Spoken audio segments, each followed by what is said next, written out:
Back to another one of my live streams. I just want to give you the disclaimer before I start. If you've never liked, subscribed, or followed our channel before, make sure you do so. We want to make sure you get the latest content that we put out there. Today's show is actually sponsored by VCI and also sponsored by Customized Living. So I just want to thank those two. I'll put some information in the body of it so you actually can know and have a chance to go ahead and like, subscribe. If you never had a chance to learn a little bit about this show is me going through my watch list and kind of doing like a little journal.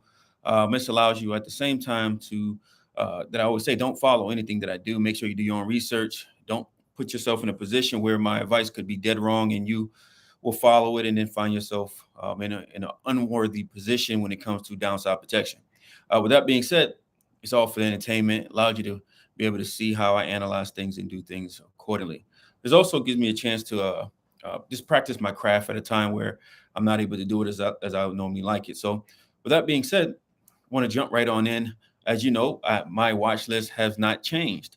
Since the last time we talked, as you know, last Wednesday, we discussed some of the positions that I actually have taken on or possibly might have taken on in my account. I did a little evaluation of Beyond Meats at the time. Beyond Meats was trading after they gave an announcement, and this stock was trading over $234, if I'm not mistaken, and then it came down.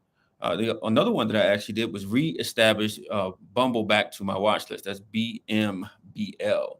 So last week my watch list expanded back. I had to take some off. Bumble was removed early on in the a couple months ago. Then I brought it back.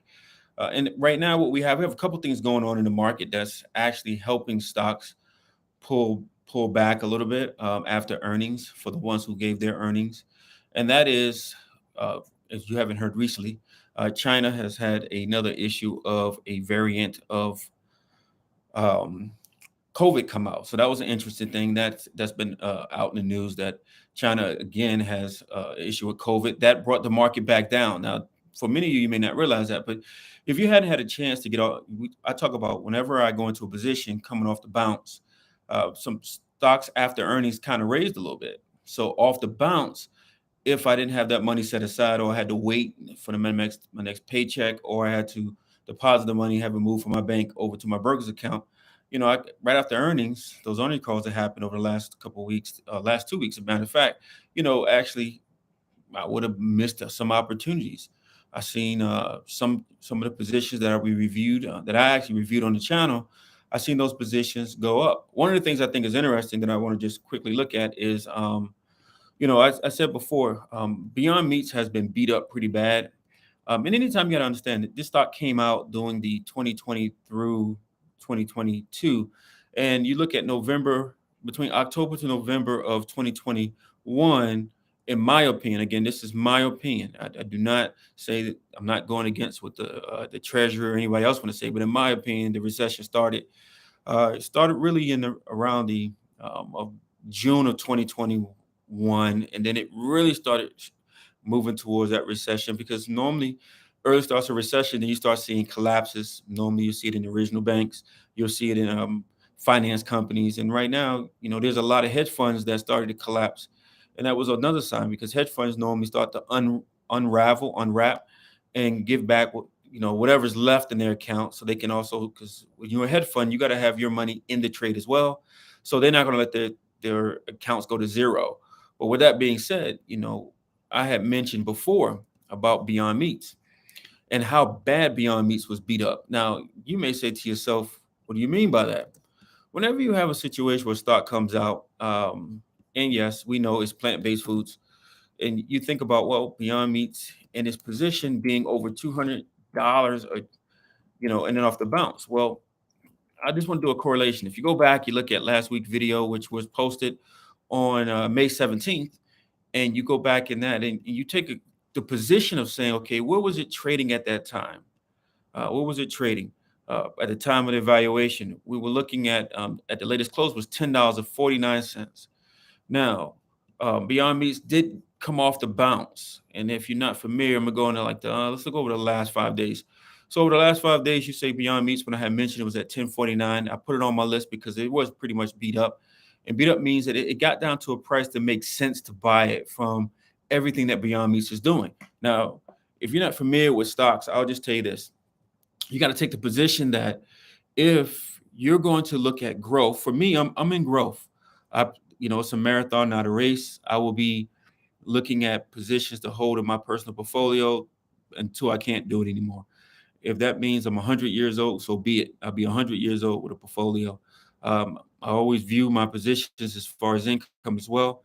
I don't do this for deferment. I try to reduce my taxes by holding my positions over 12 months. Or that's my always my intent. Unless the opportunity presents itself that's so great. Most people go get a second job. Most people may have two jobs and then have their retirements. Me is just this. I only deploy my resources. I'm going to make money. I look at the opportunity cost. I'm not trying to get a second job. If I have to get a second job, I'm using my savings to generate income for part-time because my time is valuable. With that being said, you look at the situation Beyond Meats and off the bounce. If I were to purchase Beyond Meats and I add it to my watch list that you'll see down the body, but if I took a position in Beyond Meats from, we're talking about from the last live stream, which that date again was, just to make sure, May 17th. And then we look at what transpired over the short period of time. From May 17th, when I was talking about itself, Beyond Meats itself, it was at 10.49 at the time. It peaked up to $11.40. Then it got down again around 10.27. And at the close of business today, it was 11.44. So the stock is moving sideways. Doesn't mean it means if it's standing between that $10. It did inch down, but 7 days later it's back up. You have the new transformation and people being nervous about what's happening right now over in China. To me, is irrelevant as long as the United States government doesn't shut down again what they did, that horrible thing during COVID. I don't really see what the issue is. On the flip side to it, though, the reason I did not add anything to my stock list, because here it is in a nutshell. When you have a watch list and the watch list itself has positions in it so that you can be in your best, you got the best opportunity based on the money that you have access to. When you have those positions and you're waiting, there's those positions could be already in the green, you're making profit. For me, I look at, like I said, at a 24-month to 36-month standpoint. So there are positions that's in the green, and I'm happy about that. And there's some positions I have never taken. There's some positions that I have taken, and it's how do I maximize my resources and the opportunities I have with my resources to maximize income. At the same time, I can't ignore some of the things that's taking place. I mean, right now you hear about the debt ceiling. That's for you. You think about the debt ceiling, but when you're trading, you got to ask yourself this question. Uh, the whole thing about the debt ceiling, how does that affect my overall equities? Well, it affects cash. I mean, pretty much. If I could take my cash and convert it into an equity stake, where if let's say say the United States government do default, if they do default, how would it affect the stock market? What is my worldview on that? Well, if they do default, stocks will come down lower. If I don't have enough to buy 100 shares, I will now. Any money I have in the bank, I want to move into an asset as fast as possible, because once they make the agreement, the same thing. I mean, here's another thing. Once they make the agreement, you're going to see the bounce. Okay, whether they raise the debt ceiling and kick the problem down the road so they can actually make a long-term decision for the debt ceiling, so be it. If they raise the debt ceiling for short term for the next 6 months or 90 days and to extend it so they can continue to negotiate, or they make a decision or they default.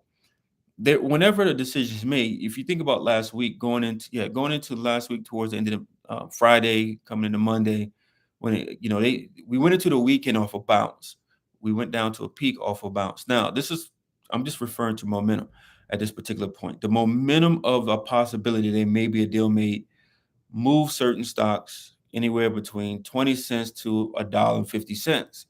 Well, that's a swing trade position for those who are short-term view. But for someone who's long-term view, what you're saying is that this stock is moving sideways. Well, some of the stocks in the watch list are just tremendously moving sideways. At the same time, there are stocks that actually move beyond sideways, and they were just profitable. You know, if I didn't take the position in DraftKings, if I didn't take the position in Shopify, I did an analysis on it. If I didn't have the money available to buy to literally, buy 100 shares, and then I missed that opportunity. I missed it big times. If I did have that opportunity to buy 100 shares, then I did miss the opportunity. And the question is, what good is doing analysis? There's an old saying: if all you're doing is aiming and aiming and aiming, and you don't shoot, you're not really practicing, because you may be right logically. You might have did all the research, but you didn't pull the trigger to put equity in. So the question when it comes to me long-term trading is, do I have the emotional, do I have the mental, where both of those can run parallel and I'm not being paranoid? I mean, because that's the overall goal. Can I sleep well at night? And I've always said, if you can not invest in an equity position and sleep good at night, don't invest. I suggest that you find someone that's, whether you go through Google or from a referral from a friend or a reputable company, and have somebody manage your money, period. There's no reason to, anxiety gives people heart attacks. Anxiety causes other mental issues because it's a rebellion against the truth of who you really are. And I tell people, if you want to drive yourself crazy, the fast way to do it is to have an emotional attached to money. Because most people don't drive themselves crazy because they get their paycheck and they pay their power bill. They drive themselves crazy if they pay other things that are not the power bill. If they spend their money foolishly, now they upset because they don't have the money for the power, they don't have the money for their pay, for their rent, they don't have the money for their car, they don't have money for gas because they went out to eat. So those things cause anxiety, but it's in the past now. Most of the time, anxiety is really in the future, just so you know. And I'm not going to say, I mean, if you put on a scale of 1 to 10, 90% of anxiety is really about how the future is going to play out. Not necessarily the past, because the past is done. You're not going to be stressed out about that. You already know what the outcome of it is. So when I look at my watch list on today's show, again, it didn't change. These stocks that I still carry on: Norwegian Cruise Line, Carnival Cruise Line. I'm not exposed to travel, but I do realize that travel is picking up, with the new information put out there about, you know airlines and stuff kind of going away from certain areas. China's again. I mean, you can go to Hong Kong, but you don't want to go to China because they have, it's starting to rise again in another variant of COVID. Now, I also have Coupon, which is exposed to, again, that's going into Asian countries, but again, Coupon is a Korean company. I don't not exposed to any Korean company, so that's an opportunity. Got Roblox, and I got JetBlue, that's airline, and then as well as Roblox is video games for kids. Then I have AI, which is BBAI, still there. Beyond Meats, again, edible food like stuff. They're still processing. Don't get me wrong. People ask me all the time, well, you know, I noticed that, you kind of talk about processed foods. Well, when I'm talking about processed foods, I'm talking about them from a standpoint where I need to know what processed foods are being made, so I can actually do a correlation, invest in a stock where they're going to have to take a pill because what they're eating. That's the reason I talk about processed foods, because the reality is that there are certain things that you're eating that is synthetically made that's going to cause you to take this new medication that came out as the antidote for the illness that they gave you, since the body's not being able to properly oxidize and proliferate and recover, what we like to call assimilate. Now, the last one on the list is Bumble. Now, the other thing I talked about, like I said, we do see that Beyond Meat's up. Let's see. I want to check something out really quickly. See, what do we have when it comes to Bumble off the bounce? Because last week when we were talking, Bumble was trading at the close of business. Let me see here right quickly. At the close of business, uh, Bumble was priced at 39 of February. Okay, so that was the price of it. Let me go back here for a second and see something. I want to check something out in real time over the last 5 days. Um, so Bumble, when I relooked at it, was around $16 last week. Bumble is now it, after going into the weekend. Now keep that in mind. Going into Friday, right off the bounce, thinking they were going to make a deal. Bumble's jumped up to $18. It closed today at $17.36 off the bounce. So it's interesting. Again, these are stocks that's getting beat up pretty bad. They went public back in between 2020 and 2021. And when they went public, they were going public right before, in my opinion, when the recession was hitting. And that's going to be between that October. Again, you start seeing the results of it in June of 2020. especially in the Bitcoin area. And I could say Bitcoin in coins, not Bitcoin necessarily. Bitcoin got capitulation because people continue to confuse Bitcoin with with tokens or the coins, other coins. But Bitcoin is actually a commodity. It's the only commodity. Ethereum is not a commodity. It is literally a coin. Not most likely going to be regulated, and you'll see that being separated on the Bitcoin side. Again, I'm still, I don't. People ask me all the time, if I have to always sell stocks to make money, then Bitcoin I'm not interested in because Bitcoin has speculative value. That's what it has. It has speculative value, excess speculation value. To make a long story short, um, but it doesn't have intrinsic value because you can't own equity in a Bitcoin. You can own the Bitcoin, but it's not an equity stake, so this doesn't have intrinsic value. And when they don't have intrinsic value, then at the end of the day, it can hedge against the dollar. I mean, if they don't raise the debt ceiling, it'll hedge against it. But in my overall portfolio and watch list, I'm a growth guy. At this point in my life, let's say if I'm starting over the day, I have to be growth. I have to look at small mid cap stock. I got to be growth. I need to make sure that on my watch list, a lot of these stocks I'm not overpaying for. Anytime that you're going to use your capital, you got to make sure you don't overpay for it. If you overpay, you're in a situation where, honestly, you have to do dollar cost averaging, or at least I will. Maybe you won't, but I will. I mean, if you overpay, if I overpay my retirement account, I mean, preferably I don't have a 401k. People ask me all the time, no, I don't invest in 401k. I invest in equity. So not non-equity stocks or funding mechanisms for companies I don't own a stake in. But let's say I had a 401k for this conversation. I have a 401k, and in the process that I have this 401k, every 2 weeks, it's going to automatically force me to do dollar cost averaging. It's going to be automatic, systematic, and boring, where if I'm managing my own money through my own watch list, I'm going to have to pull that trigger. So if I have a problem between allocating funds and actually, well, first of all, doing the research on the company, if I have that problem. Second, if I have a problem that once I do the research, I really can't determine what's the best time to buy, which means I didn't just come up with a number, do my discount, and just say, okay, this is what I'm gonna buy it at. I'll buy from here to here. And if it dropped lower, great, because this was my entry play. I didn't go in heavy at the beginning because I wanted to be doing dollar cost averaging. Well, if you have a 401k plan, then if I had that, it's going to automatically make me do it every 2 weeks, irregardless what the price is. Sometimes I'm going to buy higher than I would. For individuals who have that problem, aiming, and not pulling the trigger, that may be the best thing for you, is to have an automatic system put in place and have somebody else manage it for you. For me, that's not a good thing. I mean, I manage to the best of my ability, and every day I grow, learn, and die. I got to die to anything that I'm doing is not allowing me to manage it well. But in the case that I am managing my money well, there's so many opportunities right now. This is probably the best time if you've never ever went through the process of actually getting into the stock market or buying an equity stake of a business while you're still working with any money that you have sitting in savings that's not allocated to pay an obligation. That's important to know as well. Don't put money that's for an obligation into the stock market. It's hubris and foolish, and then you're going to need to get that money out. And you have to keep in mind that right now there's even though it's not from a standpoint of correlated, there's some systematic risk, and that's because of what's going on politically.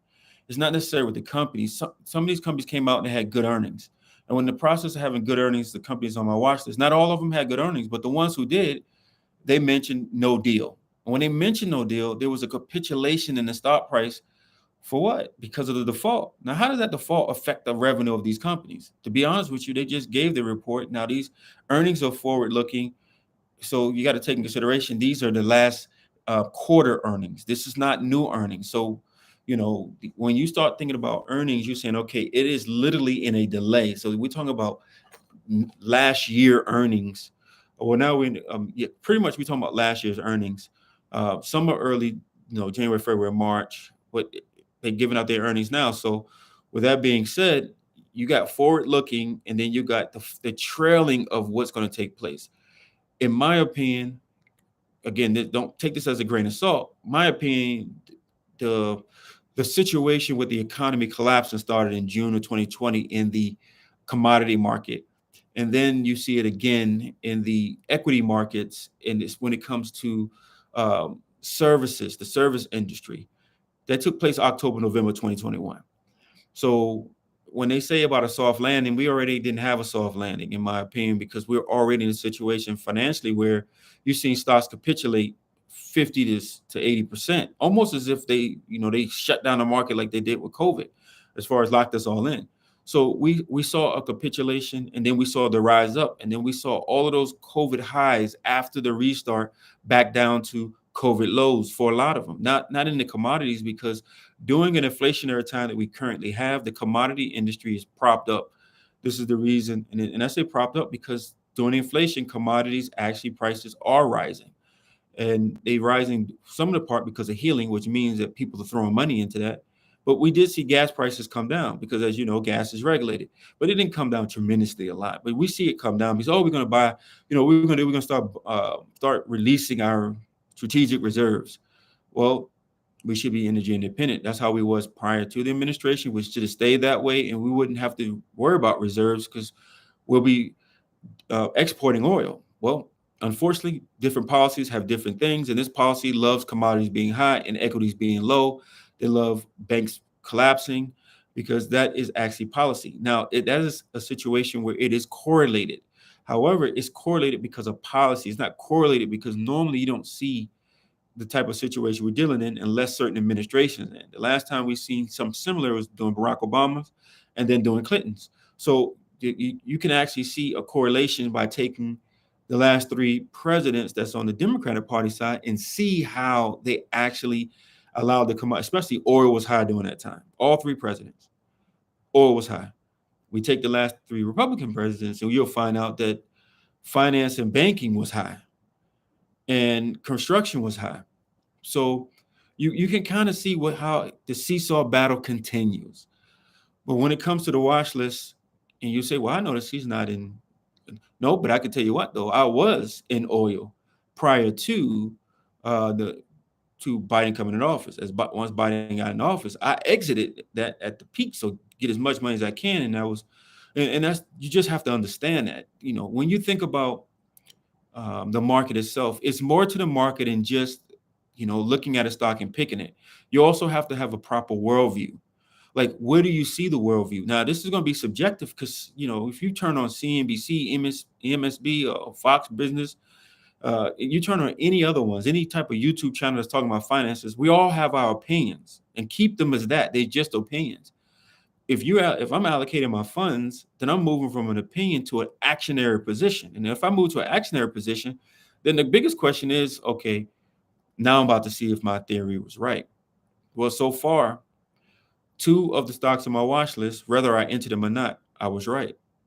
I don't have a desire to go back into DraftKings. It was at the perfect price based on my analysis. And I definitely don't have the priority to go into Shopify. When you miss the opportunity because you pull out, just tell you, if you pull out a gun in the Wild Wild West and you miss a shot, you could end up dead. If you're doing a Mexican standoff with a sheriff. And if you're doing it with a person who is a bandit, you may die too when it's come to gunslinging. Well, when it comes to the stock market, do you remember the old Jaws, the old Jaws picture? There was a statement in the first Jaws where it says 700 people in the water. 70 came out. The rest of them got killed by the sharks. Well, there are people entering the market now, and a lot of people got in the market during 2020 when everyone was locked in sitting at home. And I don't want to say it was 700. I'm going to say it was a lot of people. Well, they got into the market. That recession hit in October, November. They're not in the market. 70 of them, let's just use this analogy, 700 got in, 630 got killed. There's 70 left. And those 70 either learned the lesson or they will never get back in the stock market ever again. They may do the best thing they can ever do because they need to detach their mental fortitude and logic from trading or entering or asset or wealth building. They have to disconnect that. It is no possible way that you can build wealth being scared of building wealth. It's just impossible. You can actually allocate funds and learn from each transaction and say, okay, I overpaid. If I overpaid, what did I tell you? Dollar cost averaging. How do you know? Because go get a financial advisor, and then every 2 weeks or once a month, that's what they're going to do. They'll tell you they're going to do dollar cost averaging. So that's a clue that if I was going to be managing my own money, I got to think about dollar cost averaging. If that's what the professionals do, that's what you got to do.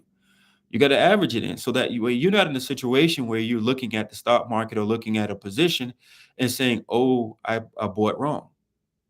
Well, possibly you did. You entered at a higher price than the evaluation, but you can also dollar cost average. The question that I always say is this: I have to make a determination early on. Is this a long-term position? So if I'm dead wrong, is this a long-term position?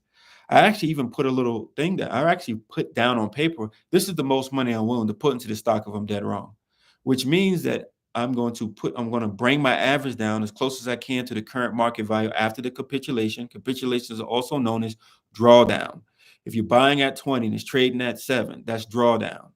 So that lets you know that's $13 difference. That's a drawdown. Well, I'm going to average in. Well, if I'm going to average in, that means I can't load into any stock. Each stock that I walk into, if I use 100 shares, which I consider a round lot, which is buying in groups of 100, then I have to. And I mean, I have to. I can't go in and buy 200 shares if I'm only going to purchase the maximum 300. That's too much money on entry. If I'm wrong, it's going to take more money. It's going to take a 3-to-1 ratio to average it down to be close to. If I'm down 50%, I'll be down 75%. If if I take 100 shares and buy it and then it goes down by 50%, which meant I bought at a higher price. If I still believe in you have a situation like we currently have when it comes to the market itself reacting to policy, not the earnings of the company, but just to policy. We won't know until late June, early September what took place during this time when it comes to the market. And the reason is I don't own enough stock where I'm getting a phone call from the chairman of the board, and the chairman of the board can say, "Hey, Primo, don't buy right now."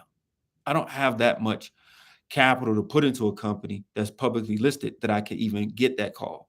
Second, I don't have any connections with any of the board of directors with any of the stocks that I have. I have written the boards. I have done that. I've written the chairman of the board of the companies that's on my watch list. Yes, I have done that. I've written the investor relation department of them and their competitors and the opposite board. But the questions that I ask a lot of times, whether they answer, they don't answer, are from a standpoint of an outsider, not a standpoint of a person who makes a decision who can complement their positions as an insider. So because I understand this and because I know I'm at a disadvantage, and I can only just use numbers and I can use my evaluation based on their competitors, what they are not doing, then it's important that I do not enter any position heavy because if I buy two and I'm only going to be buying 300 shares, I buy 200. If it drops 50%, it's going to take me literally 400. If it's 2 years, it's going to take me 600 more shares to get down to the market average. You're like, what do you mean by that? Do it and you see for yourself. No, don't do it. Don't do that. That's bad advice. Do not do it. Don't ever, if anybody ever tells you do it and you see for yourself, don't do it and see for yourself if it's already wrong. And I knew that before I made the statement it was wrong. So I just want to warn you. That's why I say in the disclaimer, don't follow my advice when it comes to this, because I'm speaking subjectively based on me and excluding you. And that could affect you financially. And I don't want to affect anyone financially because I will understand what it would take in order for me, how long I need to hold the trade. And one of my philosophies is I hold it until the day I die. I'm fine with that. But not everybody is. And if you're not going to hold stock to the day you die, then you shouldn't enter into any position for money you can't afford to lose. Best you go and find a professional who you can call and vent, and he will say, hang in there for the long run. Because that's the best advice that anyone can take, and that's what the professional are for. They got a license, placement agent got a license, you know, and they can they'll go ahead and they'll do what you not want to do. Make money. So if that's what you choose to do, go right ahead. I don't choose that. But before I end this video today, I definitely want to say thank you for two sponsors of this video. One is VCI. I'll put information in the body of it. VCI is a company that if you need consulting when it comes to stag, which means anything that has to do with cows, calves, selling, you definitely can reach out. They're a consultant. They definitely help many companies that are or people that's looking to get into any type of farming when it comes to either land or cattle. Also with VCI, if you're looking for an opportunity to fine tune your voice, la la la la la, if you're trying to do that, they have a vocal coach by the name of Lynetta who is great at singing, and she's on stage, if not once or twice a month or every week of the month. And when she's doing her performances on the weekends. So I definitely would tell you, if you're looking for voice, if you're looking for to find out about how you need to do when it comes to doing anything with land, anything to do with cattle, definitely you can contact them. When it comes to making any decks, when it comes to doing anything, when it comes to doing small repairs, or and I'm not gonna say small repairs because that, the reality is they do big jobs. At the same time, I want you to know customized living is the place to go. Again, it'll be in a body when if you need any type of improvements on fence work, decks, if you need an improvement on molding inside your house, definitely want to call Customized Living. Cameron will definitely help you out. Him and Jordan over there, Customized Living. They are key sponsors to this video today. Customized Living and VCI. Definitely want you to reach out to them, especially if you're in our community, you follow our channel, and you need certain things, and you're here in the state of Omaha, or the state of Nebraska, in the city of Omaha, Lincoln, or you're in Council Bluff. They're within reach where you can actually get those services met. Like you get it when you follow our channel. Don't forget to like, subscribe, share this with a friend, and I'll see you next week. Nothing's changed.